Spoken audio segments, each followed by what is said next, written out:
संगदिल बाप। जिस ज़माने का हम जिक्र कर रहे हैं उस ज़माने में अरब के कोने कोने में बुत परस्ती का चलन था। हर गांव और कस्बे में बुत खाने थे।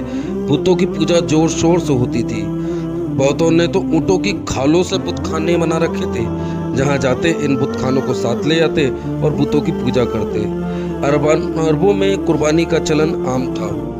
ज़्यादातर ऊँटों की कुर्बानी किया करते थे। कभी कभी भेड़ों और दूसरे जानवरों को भी ज़िबा कर डालते थे। कुछ कबीले तो इंसानों की भी कुर्बानी कर डालते थे। गोश्त खा लेते और खून बुतों पर छिड़क देते थे। अरब जिन्नों, देवियों, देवताओं और परियों के भी कायल थे। उनका कहना था कि जो आदमी कत्ल कर दिया जाता है वह इंतकाम लेने के लिए भूत बन जाता है और उस वक्त तक लोगों को सताता रहता है जब तक कि उसका बदला नहीं लिया जाता। इसलिए उनमें बदला लेने का जज्बा बहुत बड़ा होता था। शराबखोरी, जुआ, सट्टा, जिनाखोरी, चोरी, डकैती, रेज़नी आम थी। लड़कियों को मार डालना खूबी समझते थे। गरज ये कि अरबों में दुनिया भर के ऐब मौजूद थे। वे निहायत जिल्लत व परस्ती की हालत में थे। अरब ही की तरह दुनिया के और दूसरे हिस्सों का भी यही हाल था। ईरान में आग की पूजा होती थी। वहाँ के लोग दो खुदाओं को मानते थे। आम तौर पर इनसे शराब पीते, जुआ खेलते और हर छोटा आदमी बड़े आदमी को सजदा करता। चोरी डकैती पूरे मुल्क पर जोरों शोरों से थी। रूम व यूनान में ईसाई धर्म का चलन था, लेकिन गिरजों में हजरत ईसा और हजरत मरियम की तस्वीरें रखी हुई थी और इन तस्वीरों के सामने सिर झुकाए जाते थे। शराब पीने पिलाने का चलन आम था। चोरी, जिनाखोरी और धोखेबाजी आम चलन में थी। मिस्र में अगरचे ईसाइयत फैली हुई थी, फिर भी ज्यादातर मिस्री बुत परस्त ही थे। उनमें से वे तमाम ऐब पाए जाते जो एक जलील बुत परस्त कौम में हो सकती थी। नदियों को इंसान की जान भेंट करना एक आम बात थी। भारत से बौद्ध मत खारिज हो रहा था। एक चीनी पत्रकार लिखता है, भारत का एक घर भी बुतों से खाली ना था।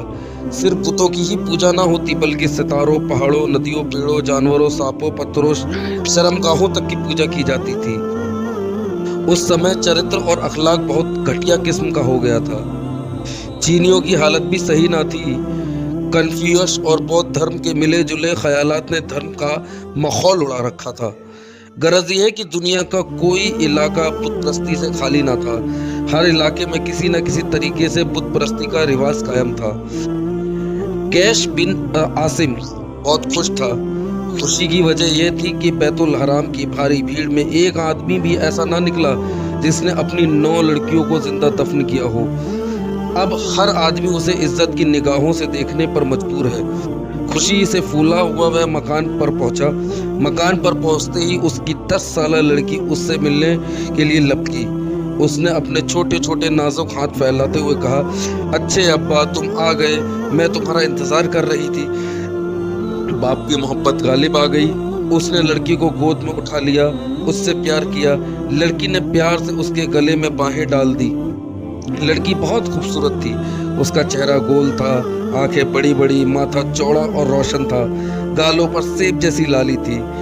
सिर पर बालों की स्याहें लटें गुदी हुई थी। दोनों और सीने पर पड़ी चुटियां थीं। होंठ मनमोहक और दांत मोतियों की तरह सफेद थे। कैश ने मारे मोहब्बत के उसे उठाकर सीने से लगा लिया, पर तुरंत ही चौंका, संभला और जल्दी से लड़की को गोद से उतार दिया। ऐसे फेंक दिया जैसे इंसान ने किसी चीज के धोखे में सांप को उठा लिया हो और पहचान कर तुरंत फेंक दिया हो। लड़की गिरते गिरते संभली। उसने अपने बाप को देखा, प्यार भरे लहजे में पूछा, क्या तुम मुझसे खफा हो गए? खफा ना हो, आप और अम्मी के अलावा मेरा इस दुनिया में है कौन? कैस की आंखों ने रहम और मुरव्वत की बजाय जंगली चमक पैदा हो गई। उसने कड़क कर जमीला, क्या तुम भोली भाली बातों से मेरे दिल को मोम बनाना चाहती हो? नहीं, मैं मोम नहीं बन सकता। चली जा, जा मेरे सामने से दूर हो जा। ऐसा अपनी बेटी से कहा। मासूम लड़की बाप के तेवर देखकर डर गई। अक्सर बच्चों का कायदा होता है कि जब उन्हें घूरा या धमकाया जाता है तो वह लाड़ और प्यार से माँ बाप से लिपट जाते हैं। जमीला भी बाप से लिपट गई। कैस ने उसका हाथ पकड़कर झटक दिया और उसे तेज और गुस्से भरी नजरों से घूरने लगा। जमीला ने आज तक उसकी ऐसी नजरें ना देखी थी। वह कांप कर अलग खड़ी हो गई। कैस की बीवी सलमा करीब ही खड़ी थी।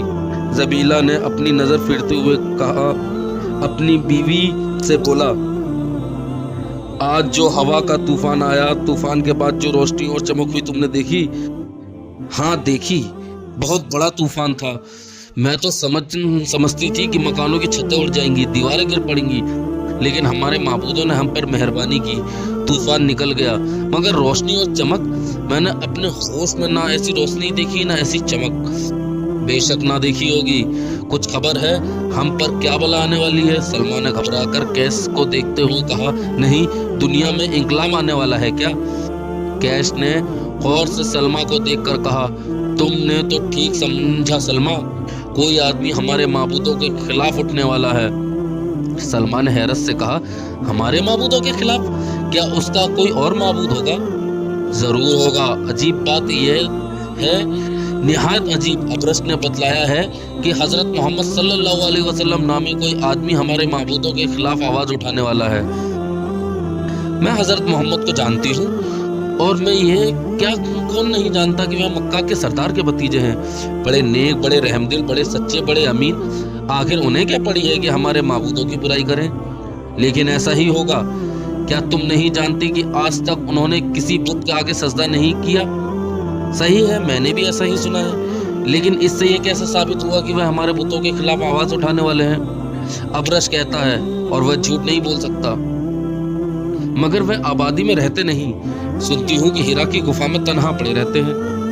हाँ, वहाँ 4-5 दिन तक नजर नहीं आते, उसी गुफा में ठहरे रहते हैं, सिर्फ जौ का सत्तू रखते हैं। खैर ये तो है ही, पर सलमा, आज मुझे बड़ी खुशी है। बैतुल हराम के हजारों मजमे में मेरा सिर ऊंचा हो गया। क्या बात हुई मेरे सरताज? अबरस ने आने वाले फितने को दूर करने के लिए एक तदबीर बताई है। उसने कहा कि जो आदमी अपनी 9 लड़कियों को जिंदा दफन कर चुका हो और उसकी 10वीं लड़की हो, अगर वह उस लड़की को जिंदा दफन कर दे तो आने वाले फितने से निजात मिल सकती है। उस वक्त सलमा, उस तमाम मजमे में एक आदमी भी ऐसा ना मिला जिसने 9 लड़कियों को जिंदा दफन किया हो। सब सिर झुकाए खामोश शर्मिंदा थे। तब मैंने कहा कि मैं ऐसा हूँ। पूरे मजमे ने हैरत और इज्जत की नजरों से मुझे देखा। क्या फक्र की बात नहीं सलमा? सलमा का चेहरा फीका पड़ गया। वह जमीला से बहुत मोहब्बत करती थी। कैस की बातों से वह समझ गई थी कि जिस जमीला को उसने सीने से लगाया, हजारों मुसीबतें उठाकर बड़े लाड़ प्यार से पाला, अब उसकी कुर्बानी का वक्त आ गया है। इस ख्याल से उसका दिल हिल गया, कलेजा मुंह को आने लगा, आंखों में आंसू आ गए। कैश ने फिर कहा, बोलो सलमा, क्या ये बात हम सबका सिर ऊंचा नहीं करेगी? सलमा ने गम भरे लहजे में कहा, सिर तो ऊंचा होगा, मगर कैस ने चोट खाए सांप की तरह पलट कर उसे देखा। आंखों में झिलमिलाते आंसू को देख वह गुस्सा हो गया। यह क्या बात सलमा? क्या जमीला की मोहब्बत ने तुमको खराब कर दिया है? बड़े शर्म की बात है। सलमा कैस के गुस्से को देखकर सहम गई। उसने आंसू पी लिए। कैस अब भी गुस्से में बोले जा रहा था, होश में आओ सलमा, अगर गलती से तुमने जमीला की मोहब्बत को अपने दिल दिमाग में जगह दी और बढ़ा लिया कि उसकी कुर्बानी की खबर उसकी मोहब्बत को ठेस लगा गई, तो तुम उस मोहब्बत को अपने दिल से निकाल दो। सलमा अब तक तो सब्र किए रही, लेकिन अब सब्र का दामन छूट चुका था।